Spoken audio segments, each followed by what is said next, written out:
polisi ini ada rasa gimana ya, ada rasa kok ada yang aneh dari gerak-geriknya si ini. Terus dipantau sama si polisi yang waktu itu nerima wajib lapornya si Garrido ini. Assalamualaikum warahmatullahi wabarakatuh. Selamat datang kembali di Rangga Blog.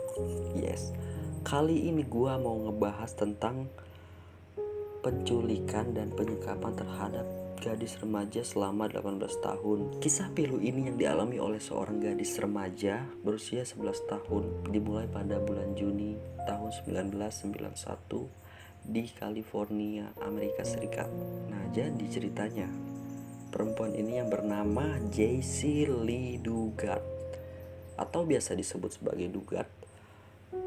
Dia menjadi korban penyekapan selama 18 tahun lamanya yang dilakukan oleh seorang pria dewasa yang bernama Philip Garrido. Philip Garrido ini berusia 40 tahun. Dia melakukan penyekapan terhadap si Dugard itu dilakukan di sebuah ruangan rahasia yang sudah disetting sedemikian rupa oleh si Garrido ini agar tidak diketahui, yang dalam arti dia sudah pikirkan mengenai teriakan atau jeritan si Dugard ketika dilakukan penyekapan. Dia buat peredam suara, jadi dari luar tuh nggak bisa ngedengar suaranya di belakang rumahnya itu, dan pintunya itu hanya bisa dibuka dari luar guys, nggak bisa dari dalam. Jadi mau kedobrak kayak gimana pun mungkin udah nggak bisa, apalagi tambah lagi masih gadis muda. Nah, aksi ini diketahui oleh istrinya si Philip Garrido yang bernama Nancy. Jadi Nancy ini juga turut andil dalam aksi penyekapan ini. Garrido dan Nancy ini selama masa pernikahannya tidak memiliki anak, tidak dikaruniai seorang anak. Nah, terjadilah penyekapan itu. Kembali ke Dugard. Dugard ini pada saat berusia 7 tahun dia ini hanya tinggal dengan seorang ibu yang ayahnya di sini tidak begitu dikisahkan, entah sudah tiada ataupun berpisah dengan ibunya. Akhirnya di usia si Dugard pada 7 tahun itu, ibunya si Dugard yang bernama Terry itu menikah lagi dengan seorang pria yang bernama Carl Probyn, hingga akhirnya jadilah si Probyn ini ayah tirinya si Dugard. Si Probyn ini sendiri sebetulnya sangat menyayangi Dugard sebagaimana anaknya sendiri gitu. Nah, dari usia 7 tahun sampai 11 tahun lamanya, sampai usia 11 tahun selama 4 tahun hidup dengan Probyn. Dugard ini ya disayang banget sama si Probyn. Akhirnya pada suatu ketika, tepatnya pada tanggal 10 Juni, Probyn ini nganterin Dugard seperti biasanya untuk berangkat sekolah, untuk menjegat bis ke halte di South Lake Tahoe, California. Jadi ada sebuah halte yang jaraknya agak lumayan ya, dari rumahnya dianterin sama si Probyn itu sendiri langsung. Nah, ketika si Probyn ini mau ninggalin si Dugard, ya udah jaraknya agak lumayan, Probyn ini sempat nengok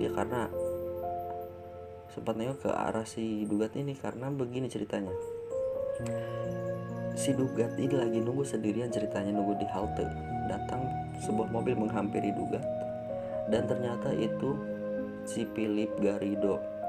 Dia langsung ngeringkus si Dugard itu dan langsung dimasukin ke mobilnya. Si Probyn yang udah ninggalin Dugard ini mau arah balik itu ngeliat kejadian tersebut, udah sempat ngejar, udah sempat teriak help me gitu kan. Nah, dan di situ karena si aksinya si Garrido ini juga agak cepet terjadi, dia akhirnya langsung tancap gas lah si Garrido, dan akhirnya si Probyn nggak bisa ngejar itu mobil. Nah, dibawalah itu si Dugard ke sebuah daerah di California, tepatnya di Antioch, California ya. Ya, kalau di sini tuh mungkin kecamatan. Nah, di sana disekaplah, yaitu tadi di sebuah ruangan di halaman belakangnya, ruangan tersembunyi guys, ruangan yang nggak bisa diketahui orang, ruangan yang sudah disetting sedemikian rupa untuk kedap suara. Jadi untuk peredam suara dia sudah setting sedemikian rupa, dan pintunya pun hanya bisa dibuka dari luar, nggak bisa dari dalam. jadi mungkin nggak bisa didobrak ataupun gimana. Disitulah terjadi penyekapan terhadap si Duga usia 11 tahun. Nah, lanjut lagi guys, jadi ceritanya begini. Selama penyekapan itu ya Nancy yang mengetahui ini, yang mungkin turut serta membantu si Philip Garrido tadi ya. Jadi setelah kejadian itu, keduanya ini biasa aja menjalani hidup seperti biasa. Namun di situ si Duga tidak hanya disekap ataupun diculik dan disekap begitu aja, enggak. Si Dugat ini menjadi budak seks dari si Garrido. Itulah ceritanya guys.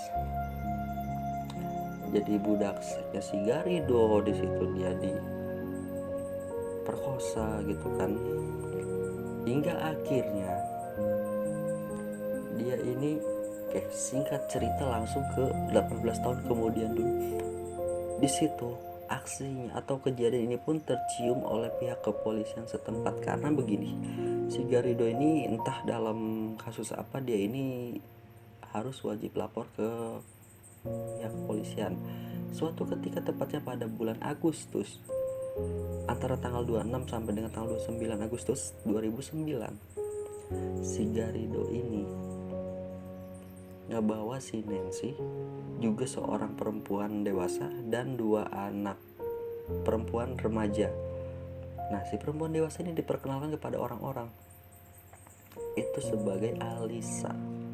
Nah, flashback lagi ke atas kejadian tersebut, si Probin dan si Terry ini, emaknya si Dugat sama bapak tiri si Dugat ini ngelaporin ke pihak berwajib ke pihak polisi setempat terkait kehilangannya kasus penculikan si Dugat ya.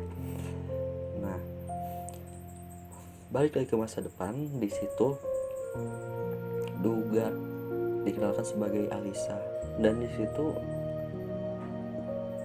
si polisi ini ada rasa gimana ya, ada rasa kok ada yang aneh dari gerak-geriknya si ini. Terus dipantau sama si polisi yang waktu itu nerima wajib lapornya si Garrido ini. Terus akhirnya timbullah rasa curiga yang benar-benar mendalam. Akhirnya si polisi ini mendatangi rumahnya Garrido. Garrido ini didatangi rumahnya, dan polisi ini datang. Polisi ini nggak sendirian, dia datang beberapa orang. Akhirnya ketemulah ya si 2 orang anak perempuan ini. Satunya berusia 15 tahun dan satunya berusia 11 tahun, ya intinya sudah bisa lah untuk berbicara. Diinterogasi lah oleh polisi, dan akhirnya terjadilah temuan bahwa Alisa itu adalah si Dugat yang selama ini dilaporkan hilang atas penculikan. Wah, akhirnya terbongkar sudah, dan disitulah akhir dari masa hidupnya atau kisah tentang penculikan ini dan penyekapan ini. Disitulah akhir dari si Garrido yang lihat matahari. Mampus lu.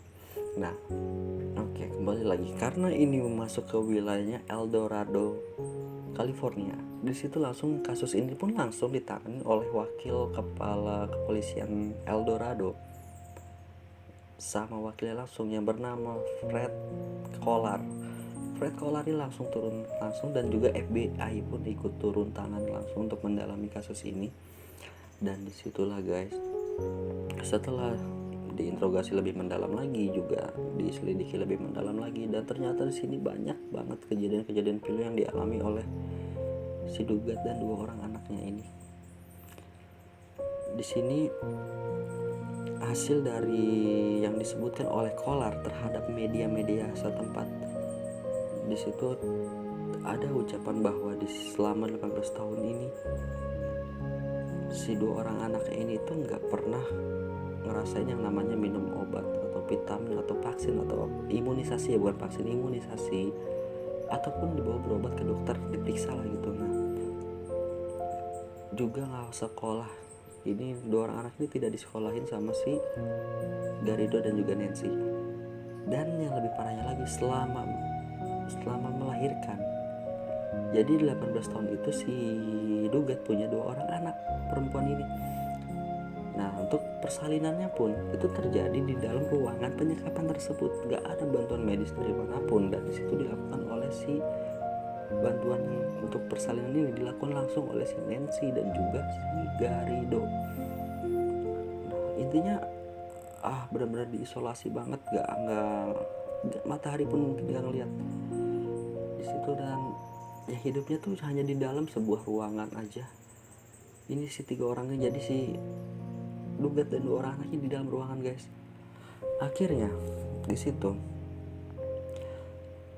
setelah terbongkar, dan di situ yang lebih parahnya lagi, Dugat nggak bisa ketemu dengan ayah tiri yang menyayangi dia seperti ayah kandungnya.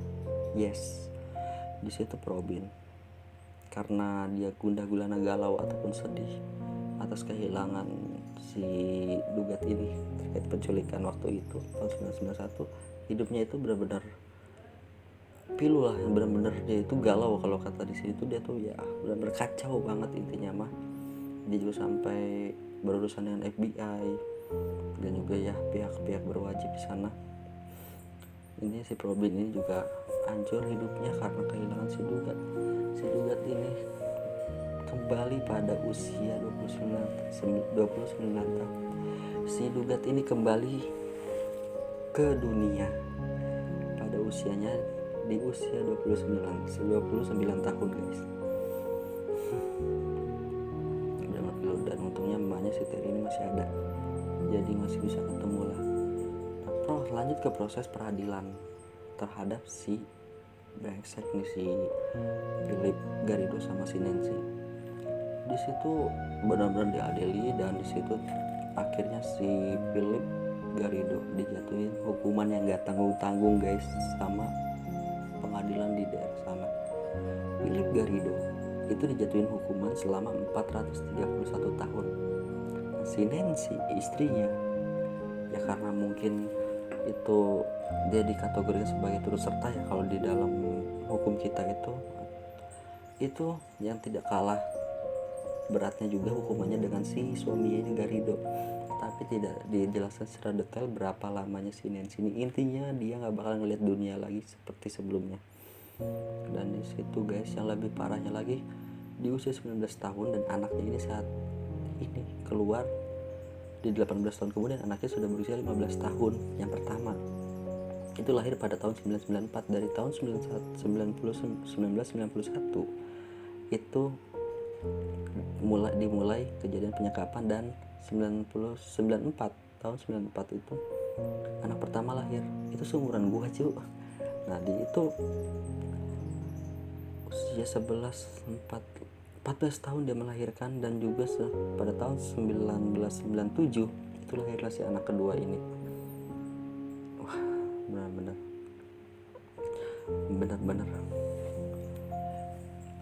ini benar-benar banget, guys. Gue juga bingung banget. Dan akhirnya ya alhamdulillah, akhirnya si Dugat ini bisa kembali ke keluarganya, ke rumahnya, meskipun Probin juga nggak bisa bareng lagi.